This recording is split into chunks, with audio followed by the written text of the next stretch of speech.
Hey everyone, grab your tea and relax. I know that in simply asking you guys to relax during this global pandemic where so many of us are feeling anxious or on edge all the time might seem a little bit ineffective. Because it probably is. That's why in this video I'd like to share with you 6 top tips for maintaining your mental well-being during quarantine, or really for anyone who's planning to stay at home for long periods of time, including you students studying for exams. If you're feeling super impatient today, you can skip straight to the 6 main tips, which are in the descriptions below, all timestamped. And for those of you who want to maximize your well-being during this time, please continue to watch.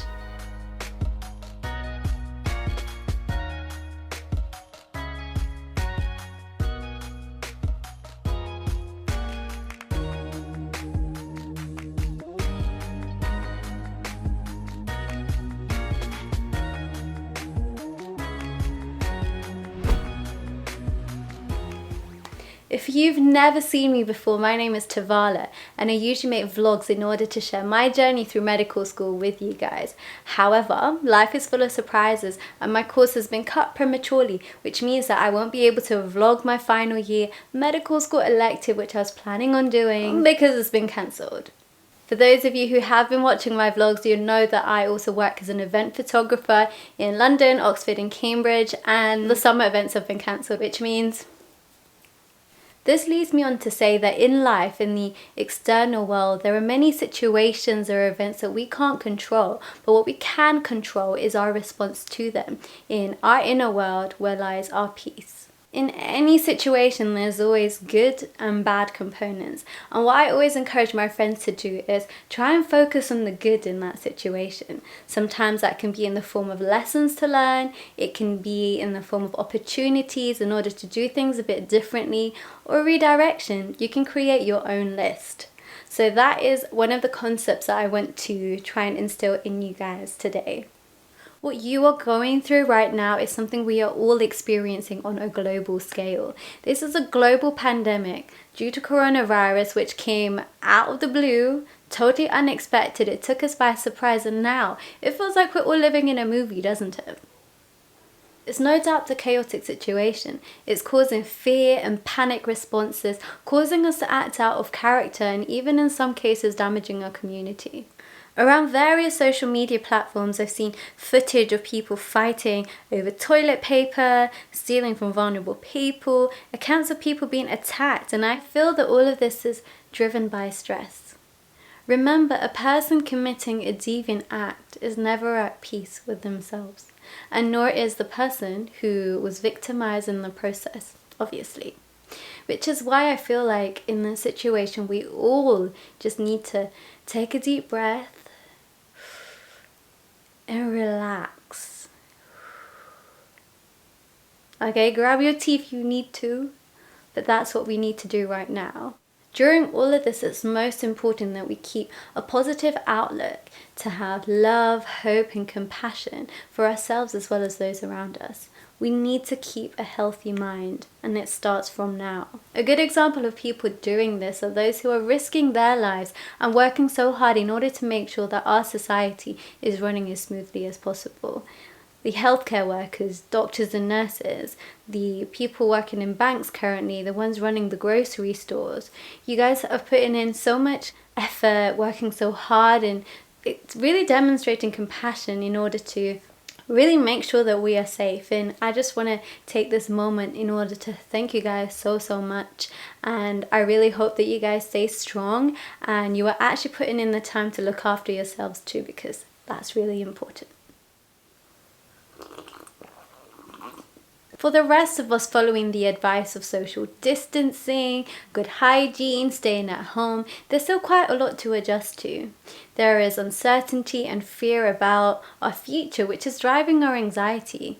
What if my loved one gets infected? What if I get infected? What's going to happen to my job? What's going to happen to the world in a couple of weeks or months? Indeed, there are multiple studies reporting the psychosocial impact of quarantine, lessons learned from previous quarantine. For example, during the Liberia Ebola outbreak, the Toronto SARS epidemic, where post-quarantine was linked to psychosocial distress, including post-traumatic stress symptoms, insomnia, anxiety, irritability, which is why I want to urge you guys in order to return your focus to the present moment and focus on what you can control.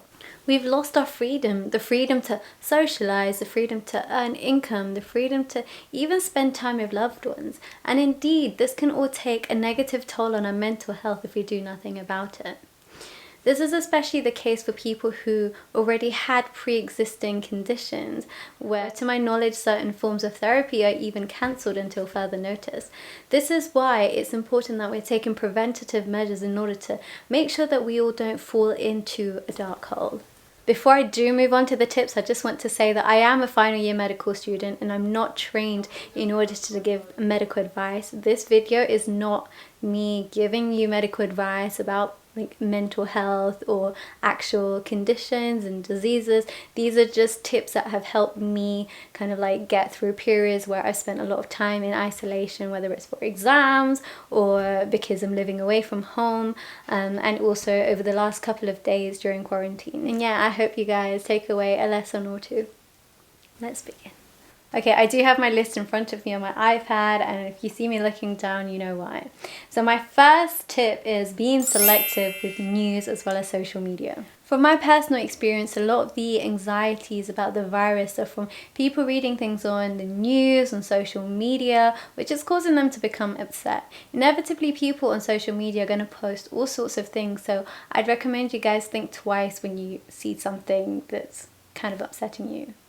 There's a lot of scaremongering going on, and I think the best thing to do is follow a couple of pages only from trusted sources. So for my case, this is Public Health England and also the World Health Organization, where there are experts that are trained in order to gather information and communicate them in a way that you'd understand and is clear.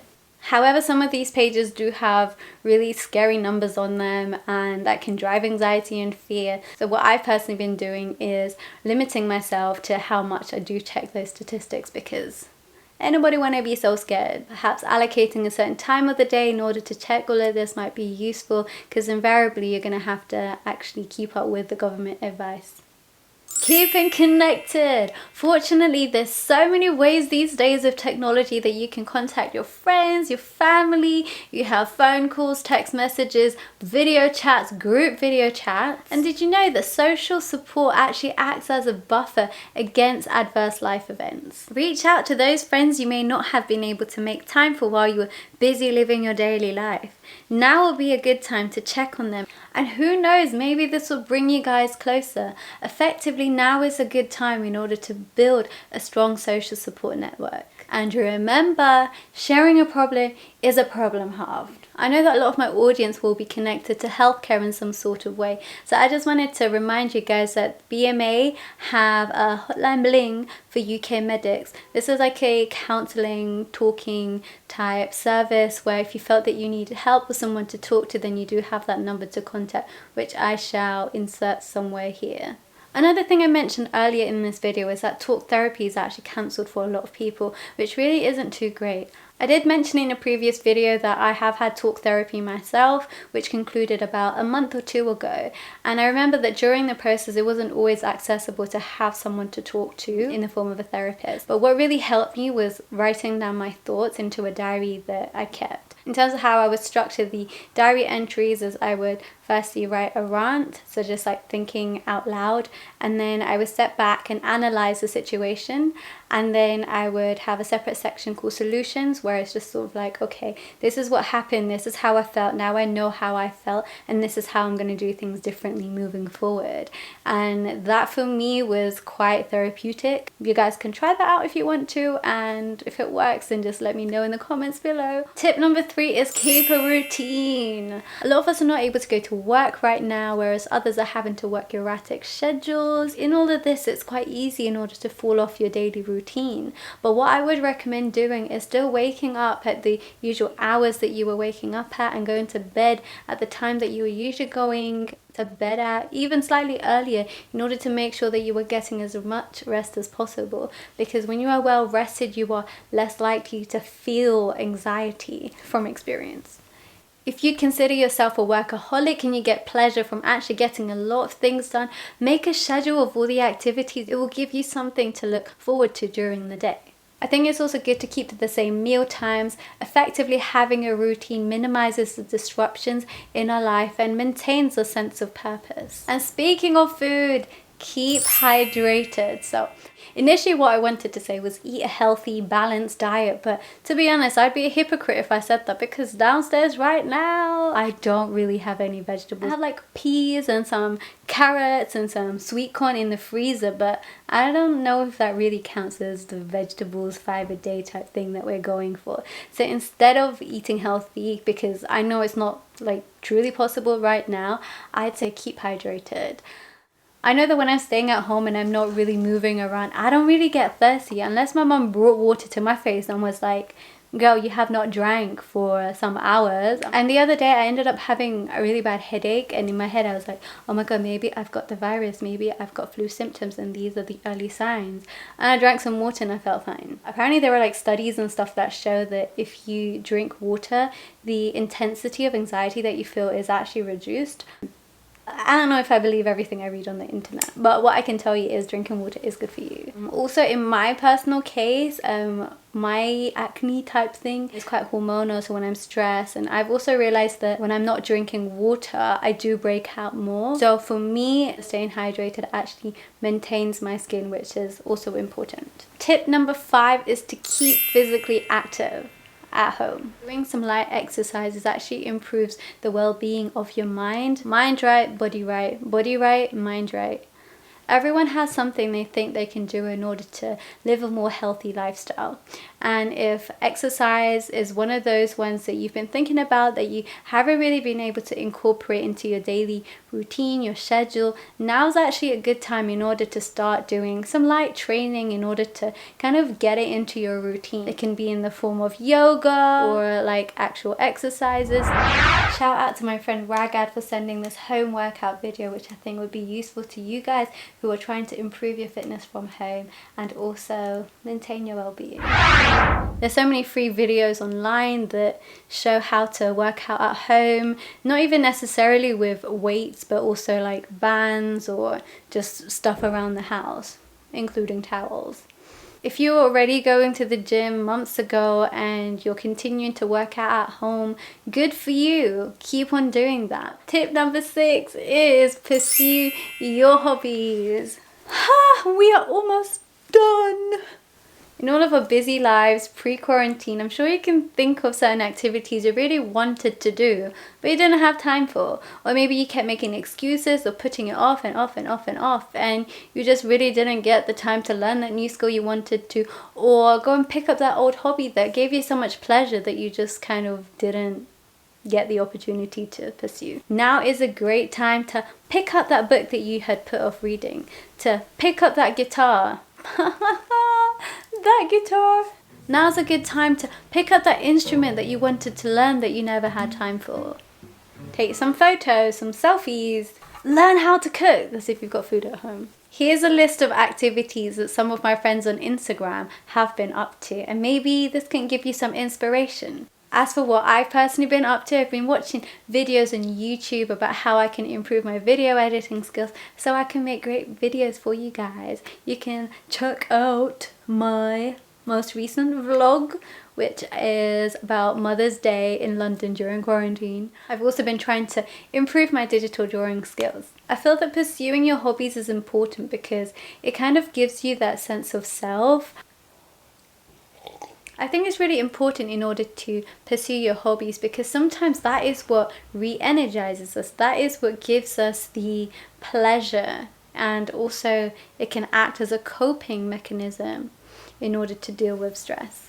Just a short story, when I started medical school, I stopped pursuing my hobbies because I thought, oh my god, I need to do a lot of work. Then about a couple of months, year 2 in, I started to feel really miserable. When I really stepped back and thought about why, it's because all the things that I used to do in order to get my sense of self, I'd stopped doing all of that, so I didn't feel like myself anymore. And then I reconnected with my hobbies, and then, you know, bam, I'm happy now. My point is, pursue your hobbies. In summary, this global pandemic has caused a disruption to so many of our lives, and what we really want to do is minimize the effect of this short term as well as long term. And what we want to do is look after our mental health so that everything else in our life can fall into place. When our mental health is good, we are able to look after those around us. We are able to be more productive in our working life, earn some money, look after your kids, whatever it is. It all starts with a good mind. Make that a priority during this difficult time. The activities that have helped me to cope are being selective about how I use social media, staying connected with my family as well as my friends who might not have the same level of social support that I currently have, making sure that they're okay as well, keeping a routine, keeping physically active around the house, keeping hydrated, as well as pursuing my hobbies, which I'm actually grateful for. Remember what I said about finding the good in any situation. In this situation, I know that there are people dying out there and the climate is really bad, but focus on what you can actually control. If you are quarantined like me and you have to stay at home, then make the most of that. I hope you take away a lesson or two. If you love this video, please consider subscribing, sharing it with your friends if you think they'll find it useful, and you'll see me in the next one.